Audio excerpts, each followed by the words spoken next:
আসসালামু আলাইকুম রাহমাতুল্লাহ। SSC batch 26 and SSC batch 27। So তোমরা যারা এসএসসি 26 অথবা এসএসসি 27 ব্যাচের স্টুডেন্ট আছো, তোমাদের জন্য আজকের এই ভিডিওটি। আর থাম্বনেল দেখেই হয়তোবা তোমরা সবাই নিশ্চিত হয়েছো এই ভিডিওতে আমরা যে যে বিষয় নিয়ে আলোচনা করব, অর্থাৎ তোমাদের জন্য একটা গাইডলাইন বলতে পারো এই ভিডিওটা। তো যদিও আমার এই ছোট্ট জ্ঞান থেকে আমি তোমাদেরকে কিছু গাইডলাইন দেব, যদিও গাইডলাইন দেওয়ার কোনো প্রয়োজন নেই অথবা প্রয়োজন হয় না, কেননা তোমরা কিন্তু এই বিষয়গুলো তোমরা প্রায় সবাই জানো। তো তবুও তোমাদেরকে একটা ছোট্ট জ্ঞান থেকে আমি একটা প্রপার গাইডলাইন দেওয়ার চেষ্টা করব, এবং আমার এই গাইডলাইনের মাধ্যমে আমি জানি না কতটা উপকার হবে, বাট আমি ইনশিওর করতে পারি যে তোমরা কিছুটা হলেও উপকৃত হবে। সো তোমাদের কাছে আমার অনুরোধ, তোমাদের যদি ভালো লাগে ভিডিওটি তাহলে অবশ্যই কমেন্ট করে জানাবে যে গাইডলাইনটা তোমার জন্য ঠিক আছে কি নেই, অথবা তোমার গাইডলাইনটা হয়তো ভিন্ন হতে পারে। কেননা আমি যে গাইডলাইন দেব প্রত্যেকটা স্টুডেন্টের জন্য যে একই গাইডলাইনই হবে তা কিন্তু না, কখনোই না। সো আমি যে গাইডলাইন দেব বেশি সংখ্যক স্টুডেন্টের ক্ষেত্রে এটা প্রযোজ্য হবে। সো যারা এক্সট্রা আছো বা যাদের এই বিষয় হচ্ছে না, তো তাদের জন্য কিন্তু এই গাইডলাইনটা না। ওকে, সো আমি চেষ্টা করব প্রপার একটা গাইডলাইন দেয়ার, তোমরা যারা এসএসসি ব্যাচ 26 এবং 27 আছো। ওকে, মেইনত আমি যেটা নিয়ে আলোচনা করব যে যারা সায়েন্স বিভাগে পড়তেছো, এসসিআই ইএনসিই। ওকে, সো এই সায়েন্স বিভাগটা যারা নিয়েছো তাদেরকে নিয়েই কিন্তু আজকের এই ভিডিওটি। সো আমি একটা গাইডলাইন শুরু করতেছি। আর তোমরা জানো তোমাদের বই কেমন হবে, এবং তোমাদের বইয়ের সিলেবাস তো শর্ট দেয়া হবে, কেননা তোমরা কিন্তু 1 বছর সময় পাচ্ছ। কয় বছর? 1 ইয়ার। বাট তোমরা যদি এর আগের বছরগুলো খেয়াল করো, সেইখানে দেখবা কিন্তু তারা পেয়েছিল 2 ইয়ার, তাই না? তারা 2 বছরে সিলেবাস কমপ্লিট করে পরীক্ষা দিয়েছিল। তো যেহেতু এখানে সিলেবাস 1 বছর কমানো হয়েছে, সরি 1 বছর তোমাদের কাছ থেকে নেওয়া হয়েছে বা 1 বছর কমানো হয়েছে, সেই 1 বছরে তাহলে সিলেবাসটা কিন্তু সম্পূর্ণ দেবে না, এখান থেকেই বোঝা যাচ্ছে। আর শর্ট সিলেবাস কিন্তু পাবে। ওকে, যারা 26 আছো, এসএসসি 26 আবার 27-এর ক্ষেত্রে কিন্তু সেইটা না, অর্থাৎ 27 যারা আছো তারা কিন্তু 2 ইয়ারই পাচ্ছ, তাই না? তোমরা 9-এ উঠবা, এরপরে 10-এ উঠবা, অর্থাৎ 2 ইয়ারই কিন্তু পাচ্ছ। তো তোমাদের ক্ষেত্রে কিন্তু এই শর্ট সিলেবাস দেওয়ার কোনো সম্ভাবনা নেই। তো আমরা এখন তাহলে গাইডলাইন যে ক্লাসটি, গাইডলাইন ভিডিওটি শুরু করতে পারি। তো আমি কি নিয়ে আলোচনা করব? যারা সায়েন্স বিভাগে আছো তাদেরকে নিয়ে কিন্তু মেইন আলোচনাটা হবে। ওকে, সো প্রথমেই যারা সায়েন্স বিভাগটা নিয়েছো অলরেডি, সো তাদের দেখো এখানে আমি যদি একটু এইখানে লিখেছি যেগুলো physics, chemistry, biology, math and higher math. আর এই ম্যাথ হচ্ছে general math. Okay, so physics মানে হচ্ছে পদার্থ বিজ্ঞান, অর্থাৎ যারা সায়েন্স নিয়েছো তোমাদের জন্য এখানে বিশেষ যে 5টি অধ্যায়ের কথা বলবো বা বিশেষ যে 5টি বইয়ের কথা বলবো সেগুলো কিন্তু এখানে দেয়া আছে, তাই না? এই কয়টি কিন্তু তোমাদের বিশেষ বই, কেননা প্রত্যেকটা সায়েন্সের স্টুডেন্ট এই 5টি বিষয়কে কিন্তু অধিক গুরুত্ব দেয়, এবং অধিক গুরুত্ব দেওয়া উচিত এই 5টিতে। তো এখানে দেখো পদার্থ, রসায়ন, জীব, সাধারণ গণিত আছে আর উচ্চতর গণিত। ওকে, সো এই 5টি যে বিষয় আছে, এই 5টি বিষয় কিন্তু তোমরা যারা এসএসসি 26 আছো তোমাদের কি করতে হচ্ছে? 1 ইয়ারে 1 বছরে কমপ্লিট করতে হচ্ছে। যদিও বা প্রত্যেকটার অধ্যায় সংখ্যা কিন্তু কমানো হবে, শর্ট সিলেবাস দেওয়া হবে। তো সেটাও আমরা দেখে নেবো যে শর্ট সিলেবাসটা আসলে কয়টা অধ্যায়ের মতো থাকতে পারে, কয়টা অধ্যায়ের মতো থাকতে পারে। ওকে, তো এই 5টি যে বই দেখতে পাচ্ছ, এই 5টি বই তোমাদেরকে পড়তে হবে। আরো যেগুলো আছে বিজিএস আছে, এরপরে বাংলা, ইংরেজি, গণিত, যেগুলো সাধারণ বিষয় সেগুলো তো পড়তে হবে, সেগুলোর কথা আমি বাদে দিলাম। আর তোমরা অনেকেই প্রশ্ন করেছো যে এই যে আমরা পরবর্তী সালে নতুন বই পাবো, এই বইগুলো পাওয়ার পর কি আমরা টাইম পাস করার কোনো সময় পাবো কিনা? আজকের এই ভিডিওটা দেখলে তোমরা এই প্রশ্নটার উত্তর ক্লিয়ার হবে। তো আশা করি এই 5টা বিষয় তোমরা লক্ষ্য করেছো অলরেডি, এবং অলরেডি তোমরা জানো, এবং অনেক শিক্ষার্থী আমি জানি, অনেক শিক্ষার্থী কিন্তু এই বার্ষিক পরীক্ষা শেষ হওয়ার পরেই তারা এই 5টি বই সংগ্রহ করেছে, আমি জানি, ফেসবুকে কিন্তু প্রায়ই দেখা যায়। ওকে, এখন আমি যদি এই সাবজেক্ট গুলোর ক্ষেত্রে চ্যাপ্টার ওয়াইজ আর শর্ট সিলেবাস ওয়াইজ একটু ভাগ করি, তোমরা যদি লক্ষ্য করো যে এইখানে সাবজেক্ট আছে এই 5টি, আর চ্যাপ্টার আছে প্রত্যেকটাতে কতটা করে চ্যাপ্টার সেই সংখ্যা কিন্তু এই পাশে দেয়া আছে। যদিও আগামী বছর বইগুলোতে এতগুলো চ্যাপ্টার প্রত্যেকটাতে থাকবে কিনা সেটা আমি জানি না, সেই রকম থাকবে আর কি। ওকে, তো আমি আগের কারিকুলামের ওই বই ধরেই কিন্তু ভিডিওটা করতেছি। ফিজিক্স, ওকে, চ্যাপ্টার সংখ্যা হচ্ছে 14। শর্ট সিলেবাস যদি দেয় তো সেই ক্ষেত্রে তোমরা পাবে হচ্ছে 6টা চ্যাপ্টার। যদি মানে আমি ধরে নিচ্ছি যে শর্ট সিলেবাসের ক্ষেত্রে 26 ব্যাচকে 6টা চ্যাপ্টার দেওয়া হলো, আর যারা 27 ব্যাচ যদি 14টা অধ্যায় থাকে তো 14টাই পড়তে হবে। কেমিস্ট্রি, অধ্যায় সংখ্যা আছে 12টি। যদি শর্ট সিলেবাস দেয় তাহলে তোমরা পাবে 5টি অধ্যায় এসএসসি 26 ব্যাচ। এসএসসি 27 ব্যাচের ক্ষেত্রে 12টি অধ্যায় পড়তে হবে কেমিস্ট্রি বা রসায়নে। বায়োলজি, সো বায়োলজির ক্ষেত্রে লক্ষ্য করো 14টি অধ্যায় যদি শর্ট সিলেবাস দেয়, মানে দিবেই তো, কেননা যারা এসএসসি 26 আছো তোমরা তো জানো। তো শর্ট সিলেবাসের ক্ষেত্রে আমি কয়টি ধরেছি? 6টি ধরেছি। আর যারা শর্ট সিলেবাস পাবে না অর্থাৎ এসএসসি ব্যাচ 27, তারা কিন্তু 14টি অধ্যায় তাদেরকে পড়তে হবে। ওকে, ম্যাথ, আচ্ছা ম্যাথের এখানে দেখো চ্যাপ্টার সংখ্যা হচ্ছে 17টি। শর্ট সিলেবাস দিলে 60টি দেবে, বেশিও দিতে পারে কমও দিতে পারে, প্রত্যেকটা কম বেশি হতেই পারে, এটা আমি বলতে পারবো না। তো আমি জাস্ট একটা চিন্তা করে এটা সাজিয়েছি। ওকে, হায়ার ম্যাথ বা উচ্চতর গণিত, অর্থাৎ গণিতের কিন্তু 2টা পার্ট থাকবে, তোমরা সবাই অলরেডি জানো, math and general math and higher math, অর্থাৎ সাধারণ গণিত এবং উচ্চতর গণিত। তো উচ্চতর গণিতে 14টা অধ্যায় আছে আগের কারিকুলামের বইয়ে, এখান থেকে 6টা অধ্যায় তোমাদের সংক্ষিপ্ত সিলেবাসে দেবে, আর যাদের সংক্ষিপ্ত সিলেবাস দেবে না তাদেরকে 14টা অধ্যায় পড়তে হবে। ওকে, এই ছিল হচ্ছে একটা চ্যাপ্টার ওয়াইজ, একটা শর্ট সিলেবাস ওয়াইজ দেয়া আছে এসএসসি ব্যাচ 26 এন্ড 27 এর জন্য। তো আমি কিন্তু একটা প্রপার ছোট একটা গাইডলাইন দেব, জানি না এই গাইডলাইনটা কতটা কার্যকরী হবে। তো এখন যদি আমি তোমাদেরকে যে গাইডলাইনটা দেব সেটি হচ্ছে যে, অর্থাৎ প্রতিটার ক্ষেত্রে যে অধ্যায়গুলো তোমরা এখনই লক্ষ্য করলা, যেমন এখানে 14টা 12টা 14টা 17টা 14টা, শর্টের ক্ষেত্রে এই পাশে দেওয়া আছে। তো এই প্রতিটা অধ্যায় এখন 14টার মাঝে এখানে একটা একটা করে অধ্যায় তোমরা কিভাবে শেষ করবে সেই বিষয়ে এখন একটা গাইডলাইন দিতে চাই। অর্থাৎ ফিজিক্সের 14টা অধ্যায়, এর মধ্যে একটা নির্দিষ্ট অধ্যায় হচ্ছে গতি, বা দ্বিতীয় অধ্যায় এটা আছে গতি। তো এই অধ্যায়টা তোমরা কিভাবে কভার করবে সেইটা নিয়ে আলোচনা করব। ঠিক ওইটা নিয়েই আলোচনা করার ক্ষেত্রে ওই অধ্যায়ের মতো করে সবগুলো চ্যাপ্টার শেষ করতে হবে, ফিজিক্সের, কেমিস্ট্রির, বায়োলজির, ম্যাথ এন্ড হায়ার ম্যাথ। অর্থাৎ একই নিয়মে আমি জাস্ট একটা অধ্যায় পড়ানোর যে সিস্টেম, একটা অধ্যায় পড়ার যে সিস্টেম, সেইটার গাইডলাইন দেব। ওই একটা অধ্যায়কে কেন্দ্র করে প্রত্যেকটা বইয়ের প্রত্যেকটা অধ্যায় সেই নিয়ম অনুযায়ী তুমি যদি পড়তে পারো তাহলে আমার এই গাইডলাইনটা তোমার মানা হলো। পাশাপাশি যদি কোনো উপকার হয় তাহলে ইনশাল্লাহ কিছু না কিছু উপকার হবে। তো আমি কি করব, জাস্ট একটা অধ্যায় পড়ার নিয়ম কানুন বলে দেব আমার মতো করে তুমি তোমার মতো করে বানিয়ে নিতে পারো। তুমি যেভাবে বোঝো সেইভাবে তুমি নিজেই তোমার গাইডলাইন বানাতে পারো, এটা কিন্তু কোনো মারাত্মক ব্যাপার না। ওকে, তো আমি আমার মতো করে একটা অধ্যায় কিভাবে শেষ করবে, ঠিক ওই নিয়ম অনুযায়ী এতগুলো অধ্যায় কিভাবে শেষ করবে সেইটা তুমি ভেবে নেবে। তো এখন একটা অধ্যায় শেষ করার ক্ষেত্রে এইখানে তোমরা যে শর্তগুলো বা যে পয়েন্ট গুলো দেখতে পাচ্ছ, এগুলোই হচ্ছে কিন্তু কার্যকরী পয়েন্ট আমার ক্ষেত্রে, বা আমি যেটা ধরতে পারি। ওকে, এখন লক্ষ্য করো একটা অধ্যায় শেষ করবে যেভাবে, এইখানে একটা দুইটা তিনটা চারটা পাঁচটা 6টা পয়েন্ট দেওয়া আছে। জাস্ট 6টা পয়েন্ট পড়ার মাধ্যমে তোমরা আশা করি ইনশাআল্লাহ প্রত্যেকটা অধ্যায় ভালোভাবে সিকিউ এমসিকিউ কভার করে শেষ করতে পারবে।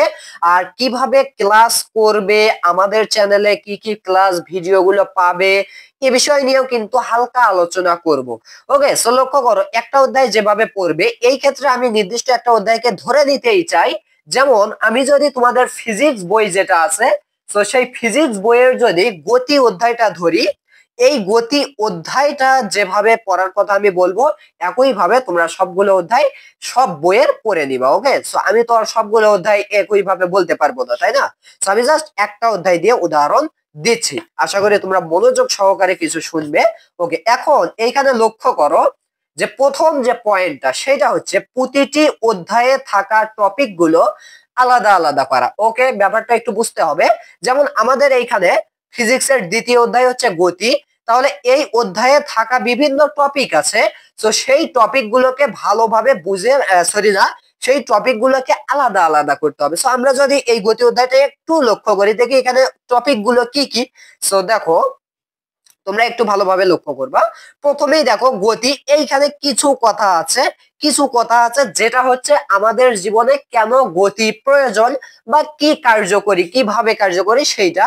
অর্থাৎ এইটা কোনো টপিক না, যদিও একটা টপিকের মধ্যে পড়ে, বাট এই অধ্যায়ের ক্ষেত্রে এটাকে টপিক ধরা হয়নি। এখন দেখো প্রথম যে টপিকটা কি বলেছি, প্রথম যে টপিকটা সেইটা তোমরা লক্ষ্য করতেছো 2.1-এ কি, সেটা স্থিতি এন্ড গতি, রেস্ট এন্ড মোশন। সো এইটা কিন্তু একটা হচ্ছে টপিক এই অধ্যায়ের, 2 অধ্যায়ের একটা টপিক কি, স্থিতি এবং গতি। এরপরে যদি আমি পরের পৃষ্ঠায় যাই, এইখানে তোমরা আরো একটা টপিক লক্ষ্য করতে পারতেছো। লক্ষ্য করো, বিভিন্ন প্রকার গতি, different types of motion. So এইটা কিন্তু এই দ্বিতীয় অধ্যায় অর্থাৎ গতি অধ্যায়েরই আরেকটা টপিক। সো আমরা কয়টা টপিক পাইলাম, 2টা। ওকে, এরপরে যদি আমরা পরবর্তী দেখি আর কি কি টপিক আছে। সো এরপরে যাওয়ার পর আমি দেখতে পাচ্ছি এখানে আরো একটি টপিক আছে 2.3, সেটা হচ্ছে স্কেলার এন্ড ভেক্টর রাশি বা স্কেলার এন্ড ভেক্টরস। সো এইটা হচ্ছে কিন্তু আরো একটা টপিক, অর্থাৎ 3টা টপিক ইতোমধ্যে আমি পেয়ে গেলাম। আমি একটি ভিডিও দিয়েছিলাম জীববিজ্ঞান বই রিভিউ, সেটা তোমরা দেখতে পারবে। আমি কিন্তু প্রত্যেকটা অধ্যায়ের মাঝে টপিকগুলো আলাদা আলাদা করে তোমাদেরকে বুঝিয়েছিলাম কি কিভাবে পড়তে হবে। সো সেটা দেখার অনুরোধ রইল। জাস্ট ভিডিও সেকশনে যাবা, আমাদের চ্যানেলে ঢুকে, তাহলে কিন্তু পেয়ে যাবে। ওকে, আচ্ছা, এটা হচ্ছে একটা টপিক। সো এই অধ্যায়ে 3টা টপিক গেল। এরপরে যদি আমরা পরবর্তী পেজে যাই, এইখানে তোমরা আরো একটি টপিক দেখতে পাচ্ছ, সেটা হচ্ছে কিন্তু দূরত্ব এন্ড সরণ বা ডিস্টেন্স এন্ড ডিসপ্লেসমেন্ট। সো এইখানে আরো একটা টপিক, অর্থাৎ আমরা 4টা টপিক ইতোমধ্যে পেয়ে গেলাম। এরপরে এখানে আরো একটা টপিক আছে। সো এগুলোকে বলা হচ্ছে টপিক, এগুলোকে কি বলা হচ্ছে, টপিক। সো দেখো, দ্রুতি এন্ড বেগ, স্পিড এন্ড ভেলোসিটি। সো এই হচ্ছে 5টা টপিক গেল। ওকে, এরপরে যদি আমরা পরবর্তীতে যাই, ত্বরণ ও মন্দন। লক্ষ্য করো, এখানে কিন্তু ত্বরণ ও মন্দন আছে, তাহলে এটাও একটা হচ্ছে টপিক। সো 6টা টপিক গেল। এরপরে লক্ষ্য করো, এইখানে আছে 2.7 গতির সমীকরণ বা equation of motion, equation of motion. So এটা হচ্ছে কিন্তু একটা টপিক। সো 7টা টপিক গেল, অর্থাৎ একটা অধ্যায়ের মাঝে বিভিন্ন ভিন্ন ভিন্ন কিন্তু টপিক আছে। ওকে, এরপরে লক্ষ্য করো, এরপরে যদি আমরা 2.8-এ যাই, এখানে আছে পরন্ত বস্তু সূত্র বা lodge of felling bodies. So এই পরন্ত বস্তু সূত্র, এটা একটা টপিক। 8টা টপিক গেল, এগুলো সম্পূর্ণ ভিন্ন ভিন্ন প্রতিটা টপিক। এখন আমি এটা নিয়ে বিস্তারিত কথা বলতেছি। এরপরে যদি তোমরা লক্ষ্য করো, এইখানে আরো বেশ কিছু টপিক আছে, যেমন গতি ও লেখচিত্রের একটা, এটাও কিন্তু একটা টপিক। যদিও গতি, লেখচিত্র, হ্যাঁ, এটা একটা টপিক। ওকে, সো এই লেখচিত্রের ক্ষেত্রে সময় বেগ এবং ত্বরণের খেলা হচ্ছে এইখানে। তো এই বিষয়গুলো কিন্তু একটা করে টপিক। সো মোটে মাঠে এইখানে আরো কিছু আছে, যেমন ঢাল। হ্যাঁ হ্যাঁ, দেখো, ঢাল নির্ণয়ের ক্ষেত্রে এইটা একটা টপিক। এইখানে এই গতি অধ্যায় মূলত এই কয়টি টপিকই আছে। ওকে, একটা হচ্ছে কিন্তু গতি ও লেখচিত্রের একটা আছে, এরপরে এখানে ঢালের একটা আছে। এখানে 2টা আছে, আর অপর দিকে ওই দিকে আমরা পড়লাম হলো কয়টা পড়লাম, ওইদিকে পড়লাম 8টা টপিক। ওকে, সো এই হচ্ছে মোটমাট এই দ্বিতীয় অধ্যায়ে গতিতে 10টা টপিক। কয়টা টপিক, 10টা টপিক। এখন কথা হচ্ছে, এই যে আমরা টপিক গুলো ভাবলাম, এখন এইখানে কি বলা হয়েছে যে আলাদা করে দেখো, প্রতিটি অধ্যায়ে থাকা টপিক গুলো আলাদা আলাদা করা। তো আমরা কিন্তু সবগুলো আলাদা করলাম, 10টা পয়েন্ট আকারে আমরা লিখতে পারি এই আলাদা টপিক গুলোর নাম। লেখা শেষ, এটা কিন্তু হচ্ছে কিন্তু ফার্স্ট স্টেপ। কি বলেছি, এটার নাম কি, এটা হচ্ছে ফার্স্ট স্টেপ। ওকে, এরপরে দেখো সেকেন্ড স্টেপে কি আছে। সেকেন্ড স্টেপে তারা বলতেছে যে আলাদা করা প্রত্যেকটি টপিক, আমরা ইতিমধ্যে আলাদা করেছি। তো এই আলাদা করা প্রত্যেকটি টপিক ভালোভাবে বুঝে বেসিক কভার করা। ওকে, মেইন কথা কিন্তু এখানে চলে এসেছে। এইখানে যে আমাদের আলাদা আলাদা টপিক গুলো ছিল, আমি যদি তোমাদেরকে দেখাই, যেমন এইখানে তোমরা একটু আগেই দেখতে পাইলে, এখানে আলাদা আলাদা টপিক হিসেবে আমি যেমন ধরেছিলাম, কাকে কাকে ধরেছিলাম, স্থিতি গতি ধরেছিলাম, এরপরে দেখো বিভিন্ন প্রকার গতি ধরেছিলাম। তো এই যে আলাদা আলাদা টপিক গুলো আছে, এই টপিক গুলোর বেসিকটা জানতে হবে। এই টপিক গুলো কি করতে হবে, বেসিকটা জানতে হবে। অর্থাৎ এই টপিক গুলো ভালোভাবে পড়ে যে মেইন কথা, মেইন থিম, সেটা বুঝতে হবে। ওকে, তো সেটা কিভাবে বুঝবে, অবশ্যই এই টপিক অনুযায়ী আমাদের চ্যানেলে কিন্তু ভিডিও আপলোড হবে। টপিক অনুযায়ী একটা অধ্যায়ে যদি 10টা টপিক থাকে, তাহলে ওই অধ্যায়ে 10টা ভিডিও, বেসিক ভিডিও আপলোড হবে। কি বলেছে, ভালোভাবে মনোযোগ দিবা। আমাদের চ্যানেলে একটা অধ্যায়ে যেমন গতির এখানে 10টা কি আছে, 10টা টপিক আছে আমরা কিন্তু দেখলাম। সো এই 10টা টপিকের জন্য 10টা বেসিক ক্লাস দরকার, কারণ এইখানে কি বলা হয়েছে যে আলাদা আলাদা করা প্রত্যেকটি টপিক ভালোভাবে বুঝে বেসিক কভার করা। অর্থাৎ আলাদা আলাদা এখানে আমরা 10টা টপিক পেয়েছি, তাহলে 10টা টপিক 10টা টপিকের কি 10টা বেসিক ক্লাস লাগবে। সো এই 10টা টপিকের উপর 10টা বেসিক ক্লাসই আপলোড হবে। যদি কখনো দেখা যায় যে না এই টপিকটা অনেক বড়, তাহলে কি করা যাবে, তাহলে ওই টপিকটা কিন্তু ভেঙে 2টা পার্টে ভাগ করা যেতে পারে, তাহলে আমাদের ক্লাস সংখ্যা হয়ে যাবে 11টি। আবার দেখা যাচ্ছে না এই টপিকটাও ছোট, অপরদিকে আরো একটা টপিক ছোট, তো আমরা কি করতে পারি, 2টা টপিক একসাথে নিতে পারি। একসাথে নিয়ে তাহলে আমাদের 9টা টপিক হবে, একটা টপিক কমে আসলো। জাস্ট এভাবেই কিন্তু আমরা ভিডিওগুলো বেসিক অনুযায়ী দেব। সেই ভিডিওগুলো প্রথম তোমাদেরকে সেই ভিডিওগুলো করতে হবে। আশা করি বুঝতে পেরেছো। জাস্ট একটু করে গাইডলাইন আমি এখানে দিয়েছি যেটা কার্যকরী হতে পারে। এরপরে 3 নম্বরে যে তোমাদের কাজটা করতে হবে একটি আলাদা আলাদা অধ্যায়ের ক্ষেত্রে, যে এভাবে দেখো, এভাবে অধ্যায়টি শেষ করে, অর্থাৎ 10টা টপিক আছে, তোমরা 10টা টপিকের বেসিক শেষ করলা, তার মানে কিন্তু পুরো অধ্যায়টার বেসিক শেষ করলে এক কথায়। তাহলে এইভাবে কি করতে হবে, অধ্যায়টি শেষ করে অনুশীলনের প্রশ্ন চোখ বোলানো। ওকে, আমরা কি করলাম, এইখানে সাপোজ আমরা 10টা টপিক শেষ করলাম, এইখানে যে 10টা টপিক আছে, তো আমরা কি করলাম, এই 10টা টপিক শেষ করলাম। তো 10টা টপিক শেষ করার পর দেখবা কিন্তু এখানে অনুশীলনী নামে একটা কথা আছে। এইখানে আসার পর তোমরা সাধারণ প্রশ্ন দেখতে পারবে, গাণিতিক প্রশ্ন দেখতে পারবে, বহু নির্বাচনী প্রশ্ন দেখতে পারবে। ওকে, তো তাহলে এইখান থেকে তোমাদেরকে কি করতে হবে, এইগুলোতে একটু চোখ বোলাতে হবে। তোমাদের কিন্তু বেসিকটা কভার, পুরো অধ্যায়ের বেসিকটা কিন্তু কভার হয়েছে ওই 10টি ক্লাসের মাধ্যমে। এখন অনুশীলনীর অঙ্ক দেখো, গতি শূন্য কিন্তু ত্বরণ শূন্য নয়, এটি কি সম্ভব, সম্ভব বলে দেখাও। এইভাবে তোমরা সবগুলো দেখে নেবে এবং দেখবা যে কেমন পারতেছো, কি দেখবা যে কেমন পারতেছি আমি এগুলো। আমি জানি তখন তোমরা কি ভাববে যে না আমার দ্বারা অনুশীলনীর অঙ্কগুলো সম্পূর্ণভাবে সমাধান হচ্ছে না, হবে না এটা নিশ্চিত। বেসিক কভার করার পর অনুশীলনীর সব অঙ্ক তোমার সমাধান হবে না।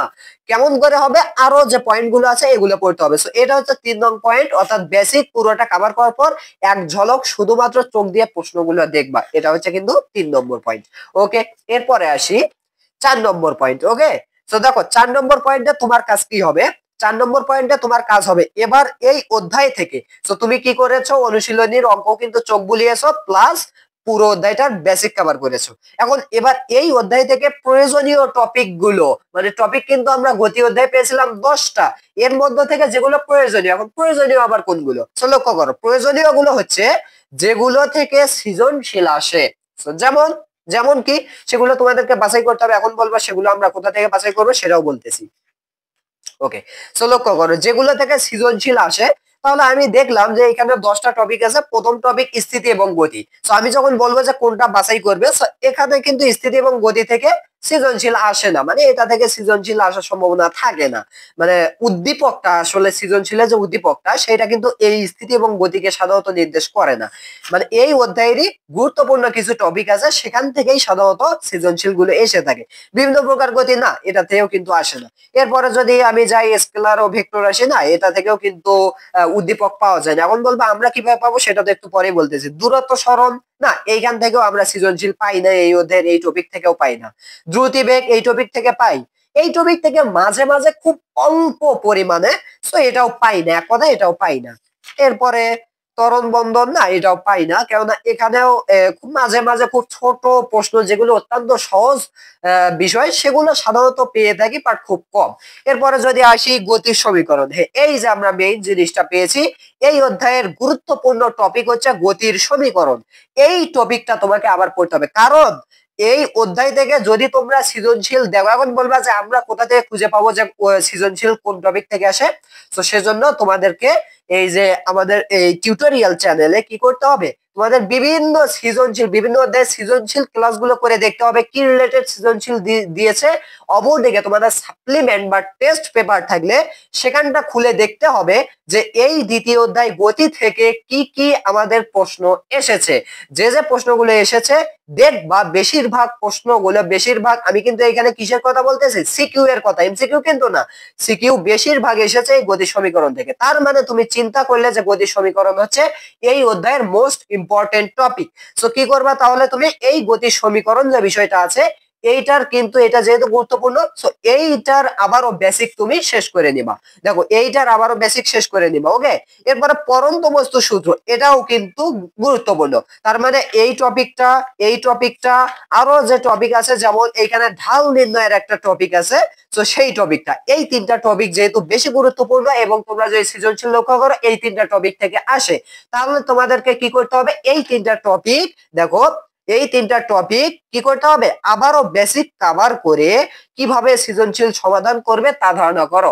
অর্থাৎ দেখো প্রত্যেকটা সৃজনশীল সমাধান করার ক্ষেত্রে কিন্তু প্রয়োজনীয় নিয়ম কানুন থাকে, কি থাকে, প্রয়োজনীয় নিয়ম কানুন থাকে। এখন দেখো একটা মাধ্যম আছে যে তুমি একটা সৃজনশীল সমাধান করবা, ওটা কিন্তু একটা নিয়ম অনুযায়ী করা যায়, সেই নিয়মটা তোমাকে আয়ত্ত করতে হবে। যেমন আমি যদি এখান থেকে তোমাকে বলি, আমি যদি এখানে অনুশীলনে যাই, যেহেতু আমার কাছে সাপ্লিমেন্ট বা টেস্ট পেপার তো নেই, তো এখানে দেখো আমি যদি অনুশীলনীতে যাই, সৃজনশীল প্রশ্ন যদি লক্ষ্য করো, এখানে কি বলা হয়েছে যে দেখো এখানে একটা উদ্দীপক দেয়া আছে, যাই হোক গ আর ঘ নম্বর হচ্ছে মেইন প্রশ্ন।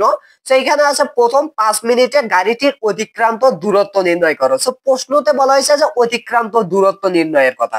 তো এই যে এই বিষয়টা কিন্তু কিভাবে নির্ণয় করতে হয় সেইটা তোমাকে জানতে হবে। দেখো দেখো অতিক্রান্ত দূরত্ব নির্ণয়, তাহলে অতিক্রান্ত দূরত্ব নির্ণয়ের সূত্রটা কি সেটা তোমাকে জানতে হবে, বা অতিক্রান্ত দূরত্ব কিভাবে নির্ণয় করতে হয় সেই বিষয়টা তোমাকে, সেই নির্দিষ্ট বিষয়টা জানতে হবে। এখন তোমাকে এখানে সংখ্যা চেঞ্জ করে দিতে পারে, গাড়ির নাম চেঞ্জ করে দিতে পারে, উদ্দীপকে কারো নাম চেঞ্জ করে দিতে পারে, যেটাই দেখ না কেন, তুমি যদি নিয়ম জানো যে কিভাবে তোমরা এই দূরত্ব নির্ণয় করবে, সেই নিয়মটা যদি জানো, তোমাকে বিশ্বের যে কোনো অঙ্ক দেখ, যদি বলে দূরত্ব নির্ণয় করো, তুমি সেই বিশ্বের যে কোনো অঙ্ক দূরত্ব নির্ণয় করতে পারবে। তার মানে কি, তার মানে হচ্ছে এই অধ্যায় থেকে প্রয়োজনীয় টপিক গুলো খুঁজতে হবে, অর্থাৎ যেগুলো থেকে বেশি সৃজনশীল এসেছে সেই টপিক গুলো আবারও বেসিক কভার করতে হবে, এবং সেগুলো থেকে যে সৃজনশীল গুলো এসেছে, তো সেই সৃজনশীল কিভাবে সমাধান করবে এই গুরুত্বপূর্ণ টপিক দিয়ে, সেই নিয়মটা বুঝতে হবে, সেই নিয়মটা বুঝে সমাধান করার চেষ্টা করতে হবে। ওই নিয়মটা যদি তুমি বুঝতে পারো সমাধান করার, তাহলে ওই রিলেটেড হাজার হাজার সৃজনশীল এক সৃজনশীলে কভার হয়ে যাবে।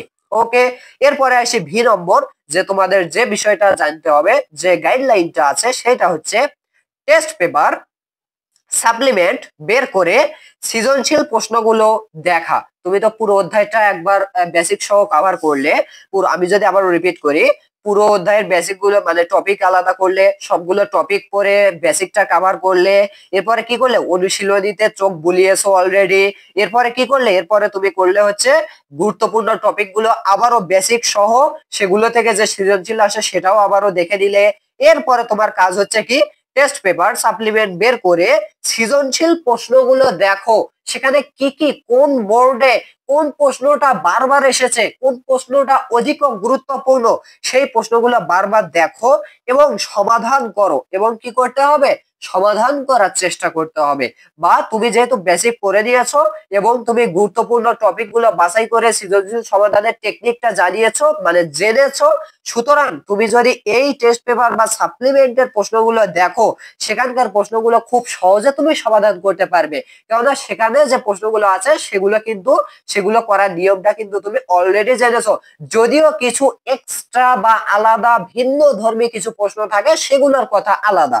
এরপরে লক্ষ্য করো, দেখো এবং গুরুত্বপূর্ণ সৃজনশীল বাছাই করো, অর্থাৎ সেখান থেকে বাছাই করতে হবে কোনগুলো গুরুত্বপূর্ণ, সেগুলো বাছাই করে কিন্তু সমাধানের নিয়মটা মনে রাখো, যে তুমি কিভাবে সমাধান করবে সেই নিয়মটা তোমাকে বলে রাখতে হবে। এরপরে এসে সব শেষে তোমাকে কি করতে হবে এই একটি অধ্যায়ের, ওকে। তো আমার কাছে যেহেতু সাপ্লিমেন্ট বা টেস্ট পেপার নেই, সুতরাং এইটা আমি তোমাদেরকে কোনোভাবে দেখাতে পারলাম না। তো তোমাদেরকে জাস্ট বললাম যে সেইখান থেকে তোমরা কি করবা, গুরুত্বপূর্ণ সৃজনশীল বের করবা।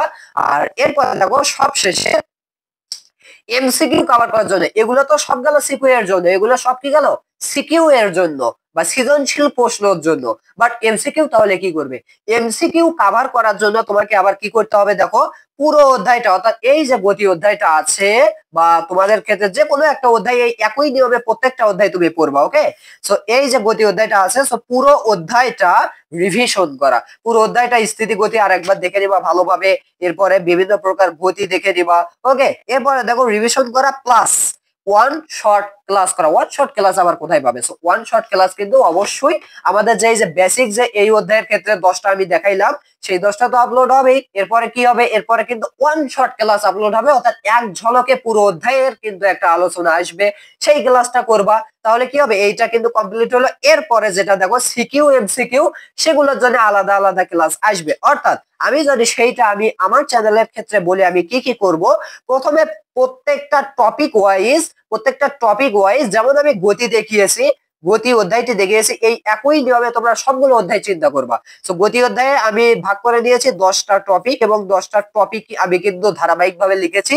সেই 10টা টপিকের উপর যদি প্রয়োজন হয় 11টা, যদি প্রয়োজন হয় 9টা, তাহলে কিন্তু সাপোজ 10টাই আমার প্রয়োজন হবে। তো 10টা আলাদা আলাদা আমি ভিডিও দিলাম। তো সেগুলো হচ্ছে বেসিক কভার করা ভিডিও, সেগুলো করলাম। করার পর আমি কি দেব? আমি দেব হচ্ছে ওয়ান শর্ট ক্লাস দেব। আচ্ছা, তার আগে আমি সিকিউ সিকিউ বা সিকিউ এমসিকিউ কভার করার জন্য প্রয়োজনীয় ক্লাস দেব। একটা দেব সিকিউ বা এক সৃজনশীলে কিভাবে 1000 সৃজনশীল সমাধান করতে পারবে, বা একটা সৃজনশীল করার মাধ্যমে কিভাবে অন্যান্য সৃজনশীলের নিয়ম জানবে, সেই ক্লাস দেব। একটা না, 2 3টা 4 5টা ইচ্ছা মতো দেব, যেগুলো তোমাদের প্রয়োজন। এরপরে এমসিকিউ এর জন্য প্রয়োজনীয় ক্লাস দেব। দেওয়ার পর আমি ওয়ান শর্ট ক্লাস দেব, যেগুলো করার মাধ্যমে তোমরা পুরো অধ্যায়টা ভালোভাবে রিভিশন করতে পারবে, প্লাস এমসিকিউ সিকিউ একসাথে কভার করতে পারবে। সো এইভাবে এই গাইডলাইন মেনে তুমি যদি একটা অধ্যায় পড়তে পারো, সো আমি ইনশিওর করতে পারি যে তুমি একটা অধ্যায়ের কিন্তু একদম হাফেজ হয়ে যেতে পারবে, বা একটা অধ্যায় ভালোভাবে তোমার কভার হয়ে যাবে, এবং চিরদিন বলবো না, কারণ মানুষ তো অবশ্যই ভুলে যাবে। সো বা তুমি কিন্তু বেশি দিন ধরে মনে রাখতে পারবে, সৃজনশীল সমাধান করতে পারবে। আশা করি কোনো মানে সমস্যা হবে না। সো আমাদের কিন্তু ভিডিও আসতেছে ইনশাল্লাহ, তোমরা অবশ্যই দোয়া করবে, এবং খুব তাড়াতাড়ি আসতেছে। ক্লাসগুলো করতে ভুলবে না, অবশ্যই করবে। ওকে, সো যদি ভালো লেগে থাকে ক্লাসটাকে লাইক দিতে ভুলবে না, আর আমাদের চ্যানেলটি সাবস্ক্রাইব করে রাখবে। ওকে, দেখা হচ্ছে নেক্সট ভিডিওতে। এইসব সবগুলো অধ্যায়ের টপিক অনুযায়ী, ভিডিও অনুযায়ী। সবাই ভালো থাকবে, সুস্থ থাকবে। আল্লাহ হাফেজ।